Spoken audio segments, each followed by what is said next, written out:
Pour commencer, dans le sentier, on va traverser une partie de la canopée avec les différents chants d'oiseaux. C'est fort agréable.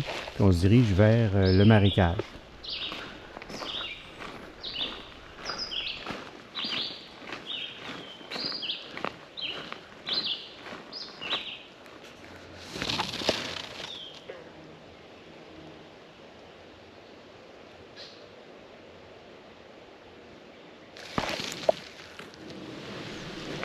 Ici, on arrive à la première parcelle, la plus petite des deux.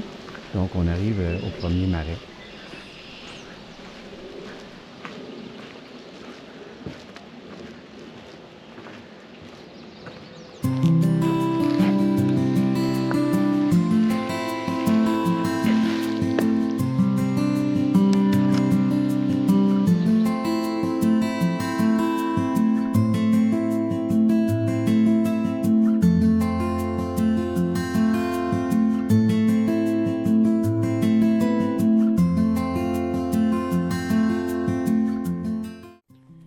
Alors, dès mon arrivée, je suis surpris par l'activité aviaire du marais. Puis, je me rends compte, par contre, les sujets sont quand même à bonne distance. Alors, avec la 100-400, c'est un peu court, donc j'ajuste le boîtier pour le mettre en mode DX pour faire une équivalence à peu près de 600 mm. Évidemment, avoir un objectif à 600 mm ici aurait été préférable, mais on se débrouille avec ce qu'on a comme matériel.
Ici, j'arrive à la grande passerelle où je vais avoir encore plus d'activités.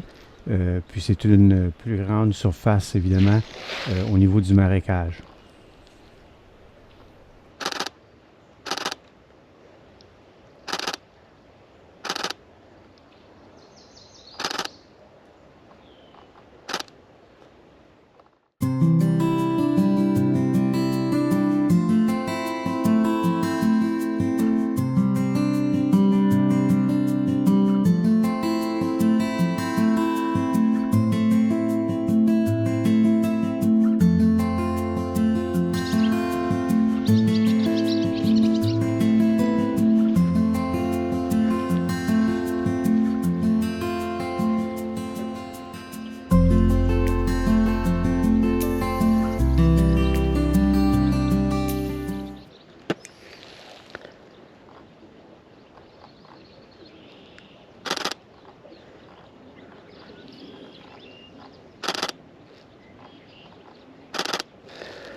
Grâce aux jumelles, je vais apercevoir un grand héron au loin. Puis je vais quand même réussir à faire une séquence de photos de son action à la pêche. Il va s'éloigner évidemment de l'endroit où j'ai commencé à le photographier.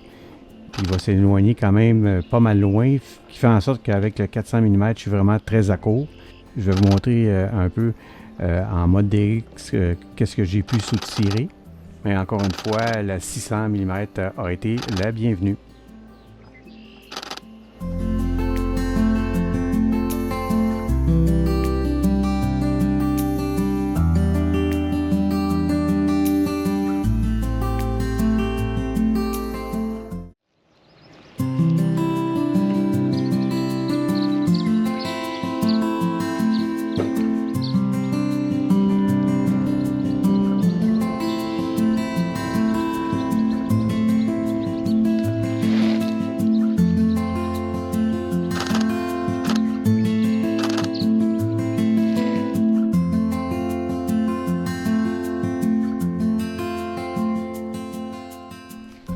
L'avantage avec le marais, c'est qu'il y a beaucoup de souches mortes.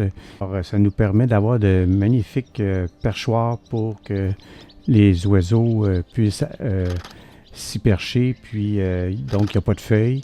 Donc, la visibilité est très bonne pour pouvoir les photographier.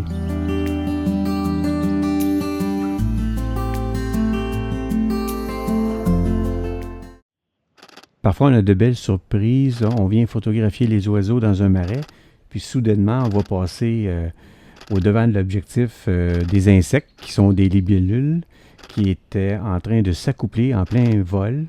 Puis, à un moment donné, ils viennent se poser sur une souche. Comme on peut voir, je suis comme en plongée par rapport à l'angle de vue. Mais vu que la distance est quand même assez loin au niveau des photos, c'est correct.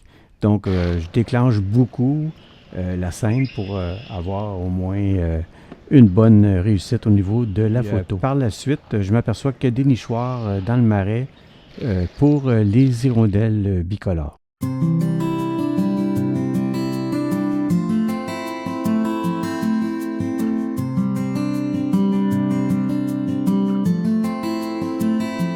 Alors ici, un YouTuber qui m'a donné un truc que je connaissais pas. Le YouTuber en question, c'est un photographe québécois, Daniel Dupont. Dans certaines circonstances, on peut attirer l'attention de l'oiseau en faisant des petits bruits sonores, sans l'effrayer évidemment. Puis j'ai essayé cette technique et ça a fonctionné.